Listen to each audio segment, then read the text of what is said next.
This is Story Recapped. Today, I'm going to explain a drama, mystery, and sci-fi film called Project Almanac. Spoilers ahead. Watch out and take care.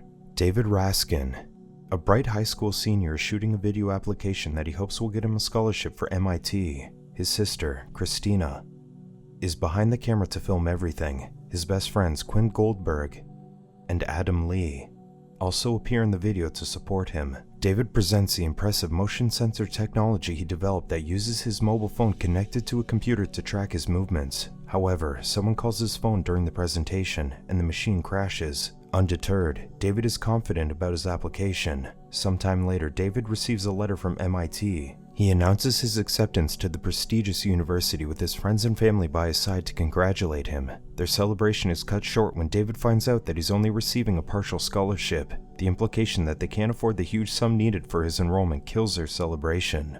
At school, David's teacher advises him to apply for other scholarships. Meanwhile, David's friends try their best to cheer him up. After school, David finds out that his mother is selling their house to enroll him at MIT. Christina finds David in the attic looking for an old research proposal. David explains that they won't have to sell the house if he gets a scholarship to another school. By chance, Christina finds a video camera belonging to their late father, Ben. They discover that its last footage was of David's 7th birthday party. While David watches the video on his laptop, he's shocked when he spots a reflection of his current self during the party. He lets Quinn, Adam, and Christina review the footage with him. After going through more rational explanations, David shows them that he's wearing the same shirt in the video. The next day, Christina finds David and his friends investigating the video in the cafeteria. Christina points out that David is holding a ballerina keychain in the video. While presenting their keychains, David realizes that he accidentally switched bags with his crush, Jesse Pierce. David returns the bag to Jesse, but he leaves an awkward impression. After school, the group attempts to recreate the video to find more clues. They notice that David is reaching for the basement light switch in the clip, so they head to the basement. There, they enter a locked workspace that belonged to Ben. As they go through Ben's things, they notice a clicking sound when they turn off the lights. They trace the clicks to a secret compartment on the floor where they discover a heavy-duty case containing machine parts, schematics, and documents. After some investigation, they presume that Ben may have taken part in a time travel experiment called Project Almanac, commissioned by the Classified Military Division, DARPA. Adam and Quinn are enthusiastic about building the machine, but David is apprehensive. David later watches a clip from his 7th birthday, where he says goodbye to his dad for the last time. This moment gives David the motivation he needs to join the project. After gathering supplies at the hardware store, David and his friends return to the basement to build the time machine using Ben's schematics. After working on the glass circuit that serves as the heart of the machine, they turn it on and are shocked to see Christina's hair stand on end.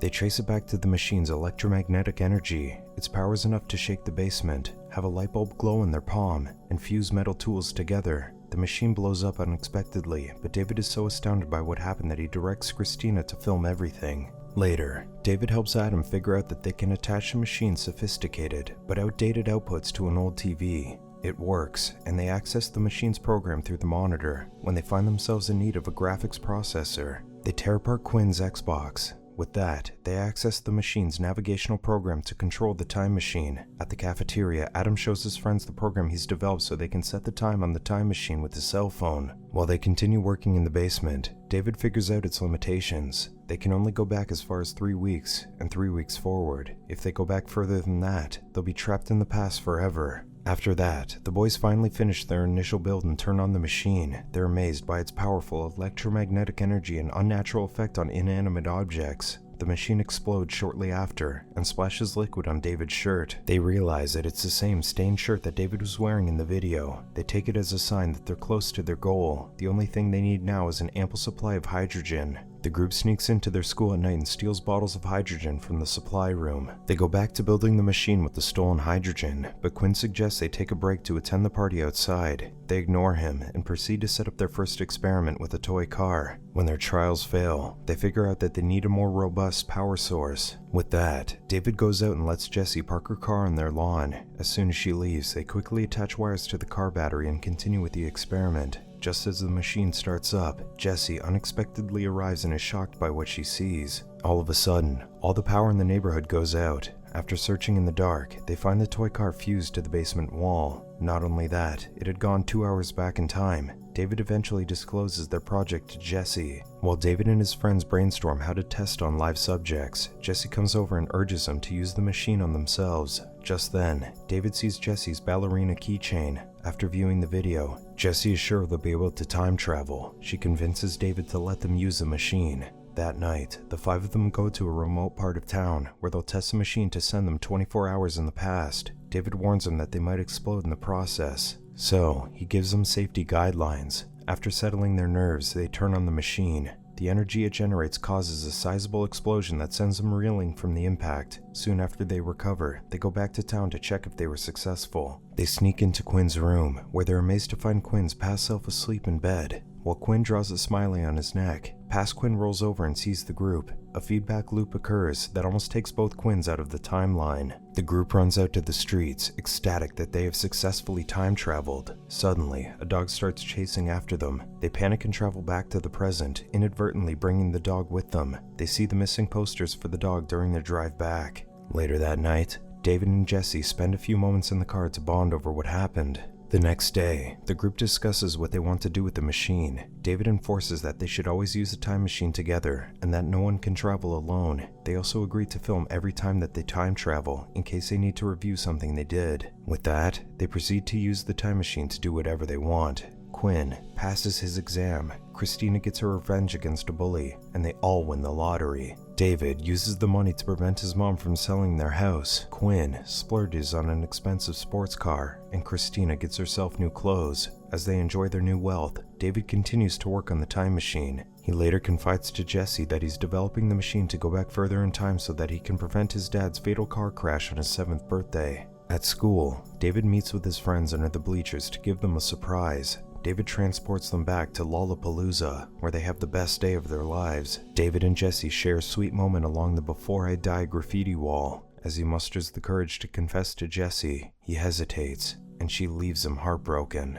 After returning from the event, they notice odd changes in the present timeline. David's mom already has a job. Quinn becomes famous on social media. Christina's bully acts like her best friend, and David and Jesse's interactions become awkward. That night, David pinpoints where it went wrong and travels back alone to Lollapalooza. He manages to confess his feelings for Jesse, and they kiss.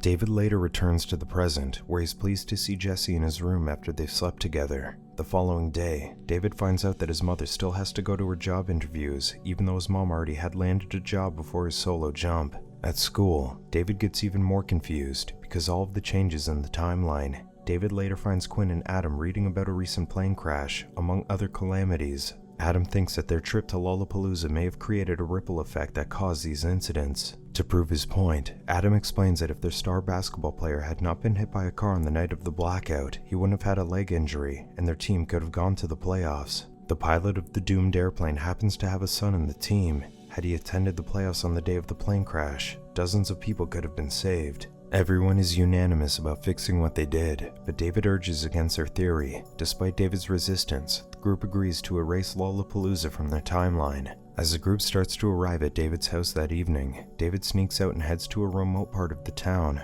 Unexpectedly, Adam arrives shortly after. David lies to Adam that he got their plans mixed up. He frantically tries to convince Adam that they can fix everything by preventing the star player from getting injured. He then admits that he traveled alone because he didn't want to lose Jesse. Adam urges David to come clean to everyone about what he did, but he refuses and impulsively travels back in time alone. David returns to the night of the blackout and saves the player from the car crash. When he jumps back to the present timeline, David finds Adam unconscious in the hospital after being hit by a car. Frustrated, David heads to the basement where he tries to find a way to prevent Adam's accident. He figures out that he needs to travel back to Tuesday at 7 p.m., the night he sneaked out of the house to time travel alone. Jesse unexpectedly arrives and catches him as he's about to travel back. David inadvertently takes Jesse with him. She confronts him about jumping alone and asks what events he changed. He eventually confesses that he went back to Lollapalooza so that they could end up together. Jesse feels betrayed because of how much he's manipulated the timeline, but she assures him that she always liked him too.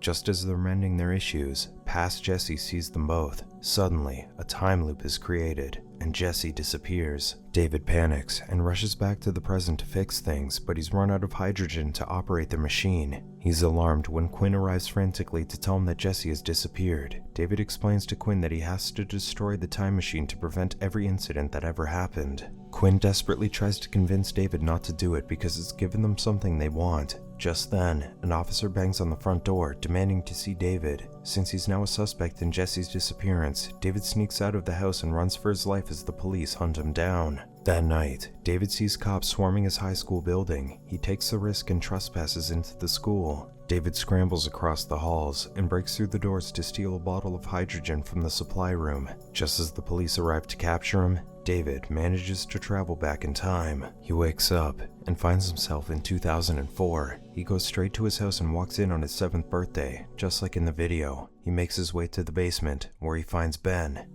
Putting away the military case in its secret compartment, Ben recognizes David, and they have a brief but heartwarming talk. David tells his father that he will be okay, and Ben tells David that he's proud of him. They say their final goodbyes and hug. After his dad leaves, David takes the military case and sets it on fire. The timeline is erased, and David forgets everything. In the new timeline, the siblings find 2 video cameras in the attic, the one that their father owned, and the one that David left behind in the previous timeline. After viewing the footage, David approaches Jesse on the day they accidentally switch bags. He then confidently declares to her that they're going to change the world. Subscribe to watch more videos like this. Turn on notifications. And leave a like, it really helps the channel out. Thank you for watching.